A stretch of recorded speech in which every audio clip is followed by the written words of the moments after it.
Hello everyone, Soberoni of G&A Reviews here with another event guide. This time we'll be taking a look at the GUDAGUDA 3 event, aka Legend of the Imperial Capital Grail, which is out in FGO NA right now. Just like with all my event guides, this is going to be a very in-depth look at the event, covering everything from the new servants to the most efficient farming strategies. So to help you guys out, I've included timestamps in the description down below, so you can jump ahead to whichever part of the video you need the most. I should also mention that unlike most events, this event requires that you have beaten the Solomon Singularity, which means you have to have beaten all of Part 1 of FGO. However, you don't need to have completed the Epic of Remnant chapters. This is very much an event geared toward the late game players, so it's much more challenging than your average event. So with that out of the way, let's go on to talking about the new event servants. Along with the release of this event, we will be receiving 3 brand new servants in FGO. 2 of them are going to be limited servants that are restricted to the event banner, while the other one is going to be a welfare servant that we receive as a reward for completing the event. Starting off with the welfare servant first, we have the 4-star rider Sakamoto Ryouma. He has a max attack of 8,555 and a max HP of 11,880. He has a single target Arts Noble Phantasm, and he specializes in both supporting the team while dishing out some good DPS. Next up, we have the limited 3-star assassin Okada Izo. He has a max attack of 6,879 and a max HP of 8,844. He has a single target Arts Noble Phantasm, and he is especially good at assassinating enemy boss servants. And finally, we have the 5-star alter ego Okita Soji Alter. She has a max attack of 12,465 and a max HP of 12,696. She has an AoE Buster Noble Phantasm and is built for farming a variety of enemies. If you'd like to know more about any of these servants, I actually have spotlights that go into great detail on each one. All 3 of them will be linked in the description down below, so do check those out if you haven't already. In addition to those 2 limited servants, there's also going to be raid ups for Emiya and Li Shuwen, so if you're after either of those servants, now's your chance to get them. But for now, let's move on to talking about the event craft essences. Just like with every event, there's going to be quite a few new craft essences appearing. First and foremost, we're going to be receiving 3-star and 4-star experience craft essences. These CEs don't really have any effect. They're just used for feeding to your other craft essences to increase their level. But we're also going to be receiving 3 new gacha craft essences and another 5-star CE that you can buy in the event shop. Starting off with the gacha craft essences first, we have the 3-star Fang Sharpening Dark Sword. This craft essence increases your arch card effectiveness by 3%, your critical strength by 8%, and the towel drops by 1. If you max limit break it, it's going to increase your arch card effectiveness by 5%, your crit strength by 10%, and increase the drops by 2. And this is also a pretty good budget craft essence for an arch crit servant like Shiki or Caster of Midrash. Next up, we have the 4-star Sakamoto Detective Agency. This one will increase your arch card effectiveness by 8%, your NP strength by 10%, apply damage cut 100, and increase the frog sculpture drops by 1. If you max limit break it, it'll increase your arch card effectiveness by 10%, your NP strength by 15%, give you a damage cut 200, and increase the frog sculpture drops by 2. Overall, a good CE for offensive Arts Noble Phantasm spammers like Caster, Gil, and Ryouma, who will be getting with this event. And finally, the last of the gacha CEs is the 5-star Imperial Capital Holy Grail War. This one increases your quick card effectiveness, buster card effectiveness, and NP gain all by 10%, while also increasing the gold frog drops by 1. If you max limit break it, it's going to increase your quick card effectiveness, buster card effectiveness, and NP gain by 15%, and the gold frog drops by 2. This is an excellent craft essence for any quick buster deck servant like Okita, Okita Alter, and Ku.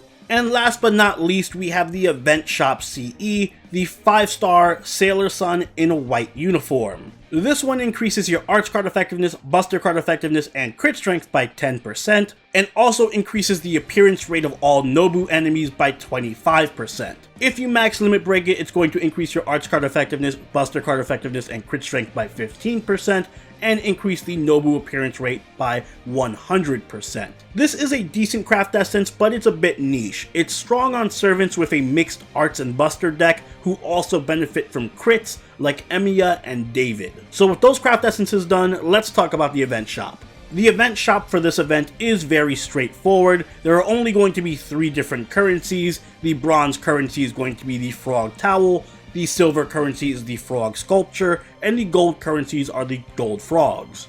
With the towels, you'll be able to purchase 1 copy of the event CE, as well as homunculus babies, evil bones, bullets, 3-star and 4-star experience, and some foes. With the frog sculptures, you can purchase yet another copy of the event CE, as well as Tearstones of Blood, horseshoes, octuplet crystals, and saber, lancer, and assassin pieces. And finally, with the gold frogs, you can purchase 2 copies of the event craft essence, the beast gallstones, talons of chaos, eternal frost, saber, lancer, and assassin monuments, and mana prisms. If you plan on clearing out the shop, you're going to need 4,000 gold frogs, 2,800 frog sculptures, and 3,200 frog towels. And do note that even though there's only 4 copies of the event CE purchasable in the shop, there's also going to be 1 in the mission rewards ladder, so you'll be able to max limit break the event craft essence without having to farm for it. And speaking of the event missions, this event is going to be a mission-based event, much in the same style as Kara no Kyokai and the Fate Zero event. There are going to be 100 missions for the player to complete, and the missions are going to range from completing certain story chapters to beating X amount of an enemy or farming X amount of items. It's nothing too complex, and if you've ever participated in a mission event before, you know exactly what to expect. Completing these missions is going to reward you with QP, Ascension materials, foes, summoning tickets, and copies of the event welfare servant. There's also going to be a unique territory mechanic in this event. Basically, the event map is going to be broken up into different colored territories, and by completing certain missions, you'll unlock access to those territories, which will contain brand new free quests and brand new story missions. So if you're ever at a loss for what to do, just make sure you focus on completing all the missions you have available. These will usually open up brand new things for the story to progress. Speaking of story, this event is going to be a bit different from your normal event in that it has a fairly long story. It's going to be a 2-parter, much like with CCC. And the second part of this event, the reverse side, is time gated. It only opens after the first week has passed, so you will not have access to the full event on release. As I mentioned earlier, this event revolves around getting access to new territories on the map, and you'll unlock these new territories by completing specific missions, which will in turn unlock new story quests. So if you're ever stuck and don't know where to go to unlock the next portion of the story, just focus on completing missions until you unlock the next area. You can also click the exclamation point icon that's over the area to see what specific mission you need to complete in order to unlock it. This is also going to be a pretty difficult event due to it being locked behind Solomon, so it's best to think of the story as a mini Epic of Remnant chapter, much like CCC. Most of the quests are just going to be one-wave boss fights, and almost all of the bosses are going to have break bars, so come prepared for some good fights. Although if you beat Solomon, this event is more than doable, so don't worry about it too much. It's about as difficult as Shinjuku, and it's definitely worth doing the story because it rewards you with a Grail at the end. And you also get access to the new welfare servant, Sakamoto Ryouma. He is very easy to get. He's going to join you temporarily after you beat Chapter 2, and then he'll join you permanently after you finish the entire event story. That means you can't obtain him permanently until Part 2 unlocks next week. And after you obtain him permanently, you can unlock 4 more copies of him and his Ascension materials by completing missions. So make sure that you complete all the missions so that you can max ascend him and get him to NP5. And now that you know what the story has in store for you, let's talk about farming, specifically farming the shop currency. There's going to be a number of methods available to you to make farming the frog currency much easier. First and foremost, you should take into account the event craft essences. The gacha craft essences are all going to increase the drop rates of the various currencies. The 3-star Craft Essence is going to increase the Bronze drop rate, the 4-star Sakamoto Detective Agency will increase the Silver Frog Sculpture drop rates, and the 5-star Imperial Capital Grail War is going to increase the drop rate of the Gold Frogs. Additionally, you can also use the Shop Craft Essence, the Sailor in White, to increase the appearance rate of all Nobu enemies. Increasing the appearance rate of these enemies means that there's going to be more drops per stage, which is going to make farming the currency much easier. Even if you don't plan on rolling the gacha for this event, I do highly recommend rolling the Friend Point gacha so you can get as many of that 3-star Craft Essence as possible. It'll really make farming the event a lot easier. And I also heavily suggest that you buy the event Craft Essence from the shop first before anything else, and you max limit break it ASAP. Remember, you can purchase 4 copies of the CE from the shop, and you get rewarded with one from a mission, which means that you'll be able to max limit break it. And once you max limit break the event CE, this will give you much better returns on currency and mission farming. If possible, you should also try and take advantage of the bonuses that certain servants are receiving for this event. Okita Alter and Sakamoto Ryouma are both receiving a 100% attack buff for this event. Okita, Nobu, Li Shuwen, Hijikata, Cha-Cha, and Okada are receiving an 80% damage buff, and Emiya, Medusa, Media, MHX, and MHX Alter are receiving a 50% damage buff. So those are the best methods on how to farm, but where should you farm? Well, thankfully this event is very straightforward, and even though there are 2 parts to the event, there's always going to be one specific node to farm that's going to give you the best returns on the specific currencies. So depending on what you're farming, these are going to be the nodes that you want to farm them at. For part 1 of the event, you're going to want to farm the Bronze Frog Towels in the Detective Investigation Kiba free quest. You can farm the Silver Frog Sculptures in the Detective Investigation Maika Fudo free quest, and you can farm the Gold Frogs in the Detective Investigation Meki Fudo free quest. And once part 2 of the event arrives, the farming locations are going to switch up a bit. In part 2, you're going to want to farm the Bronze currency at the Detective Investigation Reverse Meki Fudo free quest, the Silver currency at the Detective Investigation Reverse Sakamoto Detective Agency free quest, and the Gold currency at the Detective Investigation Reverse Meguro Fudo free quest. And for the purposes of farming these currencies, it doesn't matter whether you farm them in part 1 or part 2. The drop rates in both parts of the event are relatively the same, which means you can start farming for currencies right away without having to worry about waiting for better drop rates. Aside from farming the currency in the event, you're also going to want to farm the missions. In fact, you should focus on completing the missions first before you even start worrying about currency farming. The reason being that missions are the top priority for the event. They give you the best rewards, and they're your primary means of unlocking new story and free quests. I'm not going to go through all 100 missions because a lot of them are very self-explanatory. However, I will give you some tips on where you want to farm certain enemies to complete the missions. Now, I'm going to go through these really quickly because there are a lot of farmable enemy types in this mission, so just know that the stage name on the right of the chart is going to be the best place to farm these enemies. The missions are going to have you farm various enemy types, so these are going to be the best locations for farming the Chibi Nobus, the Silver Nobus, the Silver Chibi Nobus, the Silver Mecha Nobus, the Golden Deca Nobus, the Golden Chibi Nobus, the Gold Mecha Nobus, the Nobu Shinsengumi, the Nobu UFOs, and the Chibi Nobu Sensha. For the Beast trait enemies, you're going to want to farm Stray Dogs and Common Boars. For the humanoid enemies, you're going to want to farm the Land Sharks, the Ruffians, the Outlaws, and the Heroic Spirit Soldiers. For the demonic trait enemies, you can farm the Common Boars and the Outlaws. And for the floating enemies, you can farm the Spirits and the Nobu UFOs. Now those are going to be the common enemy types. For farming servants, the evil servants are Phantom of the Opera, Jekyll and Hyde, Tamamo, Suzuka, and Ann and Bonnie. The lawful servants are Diarmuid,